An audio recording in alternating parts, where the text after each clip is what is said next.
มีรายหับปีละกว่า900ล้านย้อนความขยันเลี้ยงงัวสนับสนุนโดยน้ำดื่มหัวเสือการมุ่งมั่นขยันเพียรบ่เพียงแต่สวยให้ครอบครัวหลุดพ้นความลำบากแต่ยังสามารถก้าวสู่ความหังมีได้ดังครอบครัวของทานสายมาลพรสายน้อยชาวบ้านโพนสะอาดเมืองน้ำบากแขวงหลวงพะบางที่ยึดอาชีพซื้อขายและเลี้ยงงัวมาตั้งแต่ปี 1995 จนมีฟาร์มเป็นของตนเองสามารถสร้างรายรับได้หลายกว่า900ล้านกีบต่อปีฟาร์มของทานสายน้อยมีเนื้อที่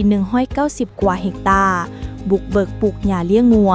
30กว่าเฮกตาร์และจ้างแรงงานท้องถิ่น5คนเพื่อมาสวยเวียกท้ายปี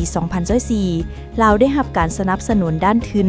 จากธนาคารส่งเสริมกสิกรรมเพื่อขยายฟาร์มโดยซื้องัว1,090 โตวพร้อมพัฒนาโครงสร้างพื้นฐานปัจจุบันในฟาร์มมีงัวกว่า158 โตวตลาดการขายบ่จำกัดภายในแขวงแต่ขยายไปต่างแขวงและส่งออกไปประเทศจีนนอกจากขายงัวเป็นโต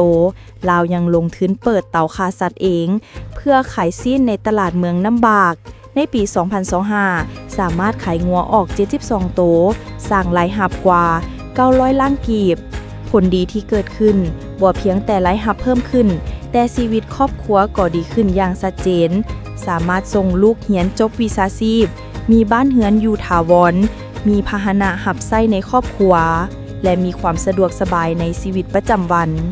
กรณีของทานไซน้อยเป็นตัวอย่างชัดเจนว่าการพัฒนาการผลิตท้องถิ่นมีศักยภาพสูงถ้ามีการบริหารที่ถูกทิศทางและได้รับการสนับสนุนทุนอุตสาหกรรมเลี้ยงงัวบ่เพียงแต่สร้างรายรับให้ครอบครัวแต่ยังช่วยกระตุ้นตลาดท้องถิ่นเปิดโอกาสการจ้างงานและเป็นพื้นฐานให้การส่งออกสินค้ากสิกรรมมีความมั่นคงยิ่งขึ้น